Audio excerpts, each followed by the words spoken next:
fight. And that's one of the reasons why a fight like that before I started doing jiu-jitsu would have been super boring to me. Now that I'm doing BJJ, I'm noticing those little tiny, minute details.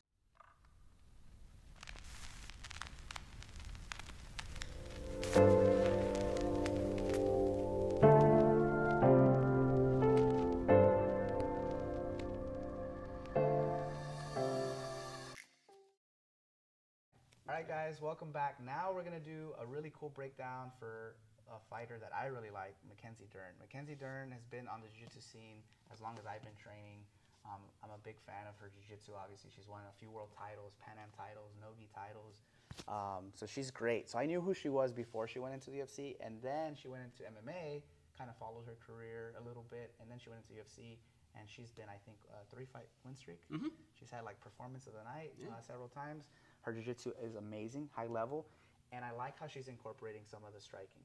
So we're going to talk about what she did in the fight and then any questions you might have that we can kind of help answer. All right, guys? All right, so let's start from just the top. Okay. So she uses her strikes. Her striking isn't the best, real quick. She uses her strikes to engage to the cage, to like a hip body lock, all the way to a single leg. And as DC said in the commentary, this in wrestling wouldn't really do well, but she was able to use the single leg and step through to take her opponent down, and it got the job done. From here in the close guard, she was able to throw some strikes, kind of nudge her way inside. Her opponent was able to get like high guard, so throw in a high guard, like this. So what did she do when that happened? Use the other leg as well, my shoulder. Yeah, this is high guard. You don't want to get back. If you get back, he can actually lock up a triangle or an armbar. So what she did is she came up, and I want you to look at my knee. Look at my right knee over here real quick. My right knee is going to go right in between his butt, because what that does is it helps open up that guard. Once she was able to open up that guard, she can throw a few more strikes, and she wanted to attack the leg lock. So this is what happened, but what could have happened was she could have come here and start working her heel hook this way. But her opponent did a great job. She kind of glued her knee exactly to her chest, so she couldn't fall back. So what she did from here, she started working like her knee cut base, right? She tried to like maybe work the crossface a little bit. Because of the knee shield, it's very hard for me to pass. So Mackenzie did something really well. She transitioned into a different position. She knee cutted, her leg was still in, and then she abandoned the crossface, went over the head, all right? And because of the knee, she was able to bypass the knee shield. Now she can throw strikes, re-pummel the underhook. Once she had the underhook, she could come back to the crossface, and then she's gonna turn her hips to a knee cut. She's still not out, so what does she do? She puts her knee across, right? And of course, her opponent was still able to close. Go ahead and close your half guard on my ankle, right? So that's okay. What did she do from here? She threw a few punches here, worked her high mounts, and started forcing the S mount, even though her ankle was trapped in the half guard. From here, she was able to bring her leg out, go into a very dominant technical / S-mount position, throw a few punches. What I really liked is she didn't fall back right away. A lot of mistakes fighters make, they fall back, they're able to come up and scramble. So she comes in. Again, the MMA gloves can be, they can make you or break you. She uses the MMA gloves for her favor. When she throws this leg across, she's able to use the inside leg to peel this off. She regrips, and then what she does at the end, she starts focusing on the glove, because once you are able to grab the wrist and break the wrist, it's easier to armbar. So check this out. If my opponent grabs and I go here, I can try all day. I can't, because he's got more leverage than I do. But if I'm able to grab the wrist, go ahead and hold hard as hard as you can, doesn't matter, because it's my legs against his limb. Then she also crossed her legs, which a lot of people teach not to do, but it's okay if you're on top. From here, she went back up, got the basic armbar attack. So it was a series of really technical things to do, very basic, but very effective, and she was able to execute them really, really well. So now I'm gonna ask you any questions you have about what she did, about what could have done. Yeah, so let's go back to half guard, because Okay. back the cross face. Okay. I wanted to point out something that's, so from here, you're trying to knee cut, That's right? So I have to have an underhook. Right. And what I want to do is this Absolutely. and regard. But the cross face prevents you from doing Because you're keeping me right here. Whatever position, if my head is in this position, now I've talked about this in a video before, something I learned from you. If my head is in this position, I can't turn here. That's right. So that's what that crossface was doing. Exactly. Crossface is keeping my head pinned here and stopping me from turning here while you're trying to knee cut. So that was a very, very good detail from her that I noticed as I was watching the fight. And that's one of the reasons why a fight like that before I started doing jiu-jitsu would have been super boring to me. Now that I'm doing BJJ, I'm noticing those little tiny, tiny, minute details. Yeah. So now let's get to some questions. Okay. So first of all, in mount, Okay. she was, so like, She was kind of up here, right? yeah, High mount. yeah. Go to the regular mount for a sec. Okay. So from the regular mount, of course, we know the defense. Grab the leg. That's right. Pull this. Perfect. And then regard. Yes. But from high mount, I can't reach that leg. That's right. That's right. From here, I can't reach this leg. So what do I do from here? All right, guys, this is what you want to do. You want to protect your face so you don't get punched. You want to bump me as hard as you can. As I'm bumped, you have two options here. Number one, you can use my leverage here to basically re-grip my hips and basically do like a bench press or decline. And then bring your knees through. Perfect. That's one option. Because my balance is all the way off, I'm lighter on my hips. Okay. Okay? That's one option. The second option, cover your face, bump me as high as you can, and now you try to go to the hips, but I didn't let you. Okay, what you're gonna do here is, let's say I'm a heavier person, you couldn't do that. You're gonna get your right foot, and invert your left foot, and bring it all the way underneath my armpit like this. And now you're gonna extend. Exactly. So now your right knee comes in between my legs, and now you're in Ashigarami. Okay. One leg X. You could ankle lock or just dump me, and then you have that attack right there. Okay. So here, let me do it to you so you can feel that. So if I couldn't do the first option, you did great, right? I bumped you over.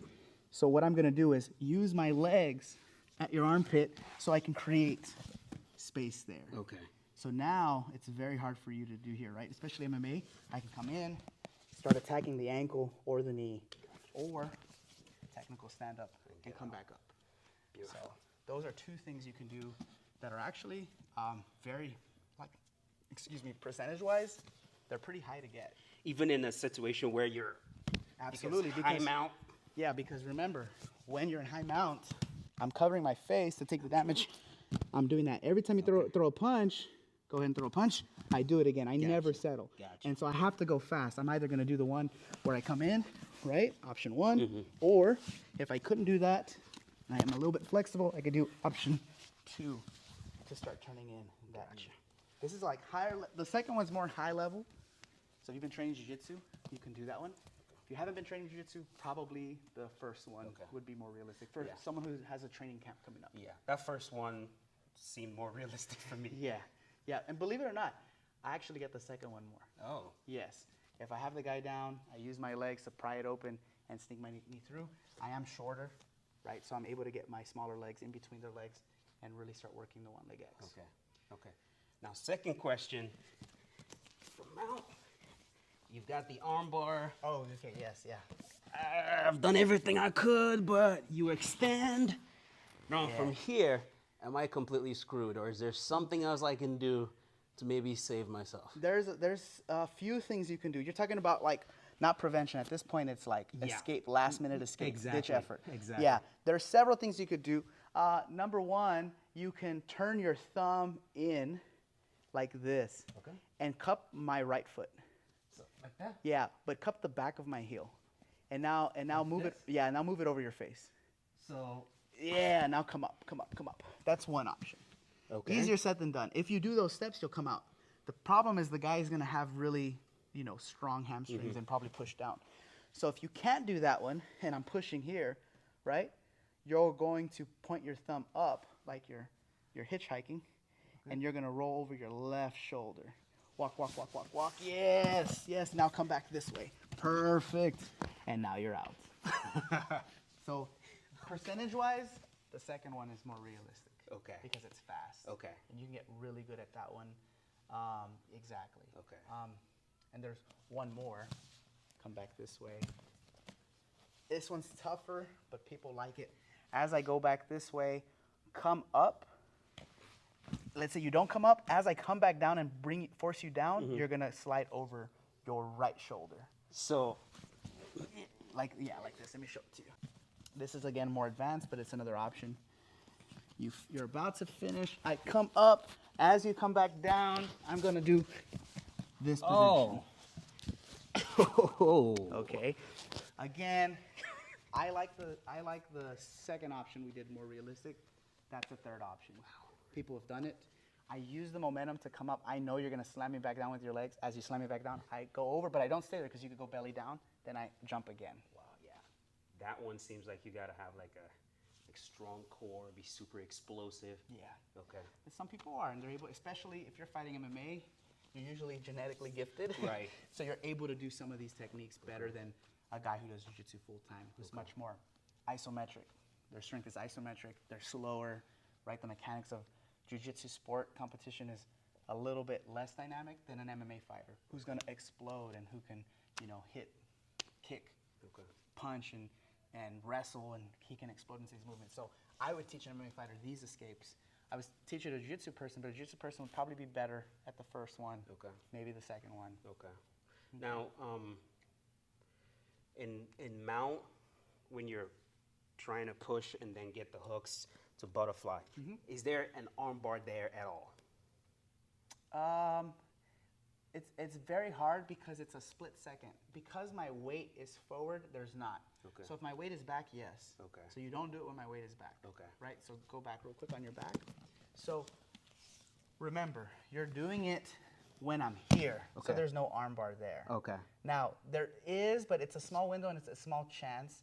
I would worry more about this, right? Okay. So when you're pushing me, push my hips, yeah, there's no arm bar there because it's on my hips. So does that make sense? Makes sense. Versus if you were here, there's an arm bar here. I can Okay. arm bar you totally. But your hands are at my hips. So when I'm this way, look how light I become because all my weight's forward. Does that make sense? Makes sense. You can't do that if all my weight's on your chest. Okay. So good question. I get that question a lot actually. They feel maybe vulnerable, like Yeah. their arms are out, because we always teach don't extend the arms. Yeah, keep the elbows in. These are one of the few examples where you can. And it happens every now and then. It happens in other types of escapes where you can do a full extension because you're framing. Call those frames. But it's very hard to, very, very hard. Almost impossible to get arm barred from there. All right. That's it. All right, good questions. Guys, if you have more questions, ask them in the comments. We'll get back to you. We'll try to, maybe put another video that kind of answers those questions. Jiu-jitsu is a complex art, but it's great to see a lot of it in MMA and UFC. So if you guys have any questions, submit them in the comment box. Thank you, Marshall, again, for being part of us, and thank you guys for watching. Os.